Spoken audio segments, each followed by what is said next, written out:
frères et sœurs, bonjour à tous. Nous bénissons le Seigneur pour cette grâce qu'il nous donne de nous retrouver encore en ce jour pour étudier sa parole, pour nous exhorter autour de sa parole. Alléluia. Pour ceux qui se souviennent, nous avons fait une première vidéo.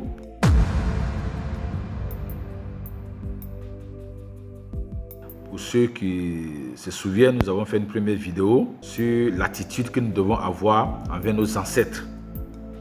Et dans cette vidéo, nous avons dit que nous devons honorer nos ancêtres. Ceux qui n'ont pas suivi cette vidéo, il faudra chercher à la suivre. Et dans cette vidéo, nous avons montré pourquoi nous devons honorer nos ancêtres. Nous ne devons pas les insulter, nous ne devons pas les dénigrer, nous ne devons pas les maudire. Alléluia. Nous devons les honorer parce qu'ils ont fait aussi de grandes choses, de bonnes choses pour l'évolution du monde, et ils ont aussi permis à ce que nous sommes aujourd'hui. Alléluia. Nous avons vraiment détaillé un peu cela. Et nous avons dit néanmoins nous ne devons pas les invoquer. On ne les déshonore pas, mais on ne les invoque pas. Nous avons promis que nous allons faire une deuxième vidéo dans laquelle nous allons vous expliquer pourquoi nous ne devons pas invoquer l'esprit des ancêtres en tant que chrétiens, bien sûr en tant que chrétiens. Et c'est ce que nous allons voir dans cette vidéo-là.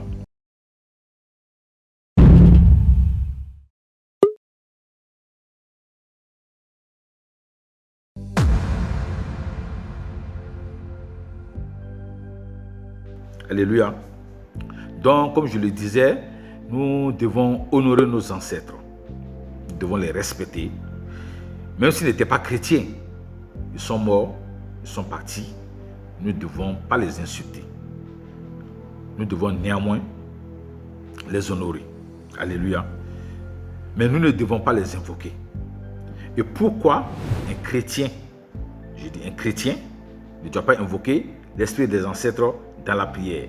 Un chrétien ne doit pas prier par l'intermédiaire de ses ancêtres. Et pourquoi nous ne devons pas le faire? Nous allons vous donner deux raisons essentielles. Deux raisons essentielles. La première raison, c'est que la parole de Dieu ne nous l'autorise pas. Quand on devient chrétien, on se confie à la parole de Dieu, on obéit à la parole de Dieu. Et la parole de Dieu, qui est la Bible, ne nous l'autorise pas. Nous allons voir ça dans la Bible. Nous pouvons voir ça dans le livre de Lévitique, chapitre 20, le verset 6. Lévitique, chapitre 20, le verset 6, qui nous dit: si quelqu'un s'adresse aux morts et aux esprits des morts, aux morts et aux esprits des morts, je tournerai ma face contre cet homme. Je le retrancherai du milieu de son peuple. C'est clair. Si quelqu'un s'adresse aux morts, si quelqu'un s'adresse aux esprits des morts, l'Éternel dit qu'il tournera sa face contre cette personne-là et il le retranchera. Il le retranchera. Donc, c'est une interdiction formelle pour tout chrétien d'invoquer les morts et d'invoquer l'esprit des morts. La Bible dit: n'invoquez pas l'esprit des morts. Alléluia. Nous allons voir dans la Bible ceux qui l'ont fait et qu'est-ce qui est arrivé à ces hommes-là. Malheureusement, il y a ces serviteurs de Dieu-là, ces rois-là, le roi Saül, le premier roi d'Israël. Il a désobéi. Et Saül l'a fait. Il a invoqué les morts, il a invoqué l'esprit des morts. Et on voit cela dans le livre de 1 Samuel, chapitre 28, le verset 8, qui dit ceci: alors Saül se déguisa et prit d'autres vêtements, et il partit avec deux hommes, et ils arrivèrent de nuit chez la femme.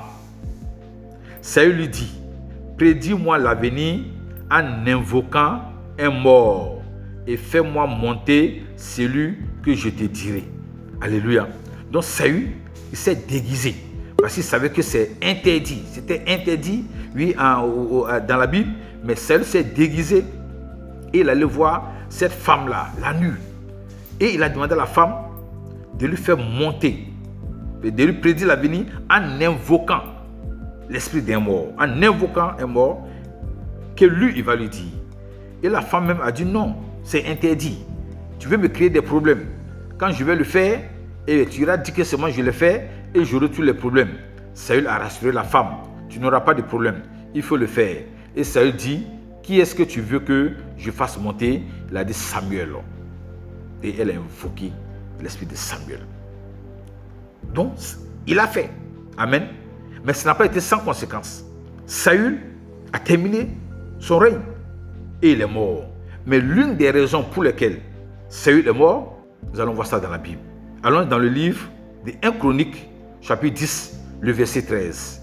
1 Chronique, chapitre 10, le verset 13, qui nous dit: Saül mourut parce qu'il s'est rendu coupable d'infidélité envers l'Éternel, dont il n'observa point la parole, et parce qu'il interrogea et consulta ceux qui évoquent les morts.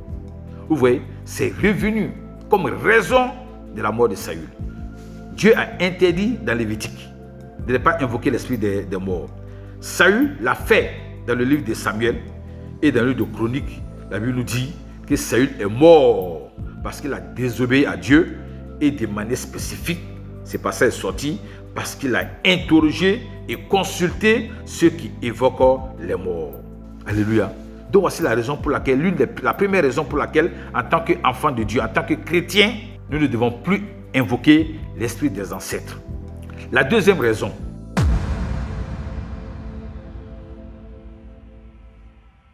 c'est parce que le pouvoir des ancêtres a des limites. Nos ancêtres ont certainement un pouvoir. C'est pourquoi les gens les invoquent. Les ancêtres ont un pouvoir. C'est les esprits. Ils ont un pouvoir. S'ils sont invoqués, ils ont un pouvoir. Mais ces pouvoirs ont des limites. Nous allons voir 3 limites ici. Nous avons analysé, nous avons vu 3 limites. Et vous allez comprendre. Premièrement, le pouvoir des ancêtres est limité uniquement à leurs descendants. Qu'est-ce que ça veut dire? Ça veut dire que l'ancêtre d'une personne ne peut pas intervenir en faveur d'une autre personne qui n'est pas de la même lignée parce qu'ils n'ont pas le même sang. C'est ça. Mon ancêtre ne peut pas intervenir en faveur de quelqu'un qui n'est pas de la lignée. Un ancêtre, alors dans les ethnies, un ancêtre de quelqu'un qui est Bouaba ou Dioula ne peut pas intervenir pour quelqu'un qui n'est pas de la même ethnie, qui est Moussi ou bien qui est une autre ethnie. L'ancêtre, son pouvoir est limité à ses descendants. C'est pourquoi, voilà, on dit l'ancêtre, c'est voilà, celui qui est, voilà, après les grands-pères, les grands arrières. Donc il y a une lignée, il y a une notion de lignée dans l'ancestralité. Si tu n'es pas dans la lignée, tu ne peux pas bénéficier de l'intervention de tes ancêtres. Donc, autant d'ancêtres, autant d'intervenants. Voici une première limite. Celui qui ne connaît pas ses ancêtres, comment il va les invoquer? Alléluia. Donc ça, c'est une limite qu'on peut retenir, que nous avons retenue parce que, après analyse, on a vu que l'ancestralité, c'est vraiment limité aux descendants. Deuxième limite, c'est que le pouvoir des ancêtres est limité dans l'espace. Oui, je le dis, c'est limité dans l'espace. Le pouvoir des ancêtres est territorial. D'où l'expression « la terre de nos ancêtres ». On entend souvent ça, et c'est ça l'expression. Je retourne sur la terre de mes ancêtres. Donc, il y a une limite territoriale. C'est pourquoi, lorsqu'il y a des sacrifices qu'on veut faire, lorsque, avant de manger, avant de boire, ils versent un peu d'eau par terre. Ils versent un peu de vin par terre ou un peu de boisson par terre. Et ils invoquent le nom d'un ancêtre. C'est parce qu'il est territorial.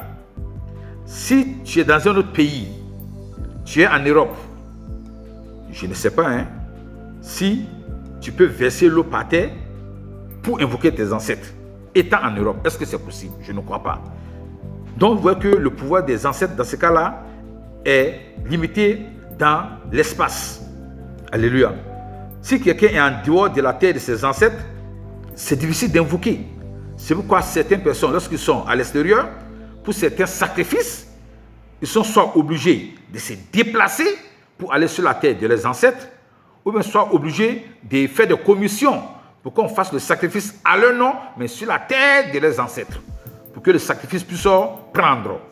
Pour la troisième raison, pour laquelle nous ne devons pas invoquer l'esprit de nos ancêtres, parce que la vie des péchés qu'auraient mené nos ancêtres les disqualifie déjà comme intermédiaires auprès de Dieu qui est saint. Dieu est saint. Si nos ancêtres doivent être des intermédiaires entre nous et Dieu, nous ne savons pas la vie qu'ils ont menée. Alléluia. S'ils ont mené une vie qui n'est pas propre, comment ils pourraient être intermédiaires entre nous et Dieu? Donc voici encore une autre limite. Je peux avoir le nom de mon ancêtre, je sais qu'il s'appelle X, mais je ne sais pas quelle vie il a mené. Je ne sais pas ce qu'il était. Je vais l'invoquer pour qu'il intercède auprès de Dieu en ma faveur. Et c'est sa vie là qu'il a mené, le qualifie même pour être intercesseur auprès de Dieu. Prenons l'exemple de la jeunesse aujourd'hui. On a la jeunesse qui mène vraiment une vie dépravée. Et ces jeunes aujourd'hui qui mènent une vie dépravée. Et même la vie même qui n'est pas conforme aux coutumes, aux traditions. Et dans quelques années, dans plusieurs dizaines d'années, dans des siècles, ils deviendront ancêtres. Qu'on le veuille ou pas, ils deviendront ancêtres. Et avec cette vie qu'ils ont menée dans le passé, comment voudriez-vous que leurs arrière petits-enfants puissent les invoquer comme intermédiaires auprès de Dieu? Leur vie même les disqualifie. Donc voici une autre limite. Donc c'est pourquoi mes frères et ma soeur, on honore nos ancêtres. On les respecte pour ce qu'ils ont fait, mais on ne les invoque pas parce qu'il y a des limites dans leur pouvoir. Alléluia.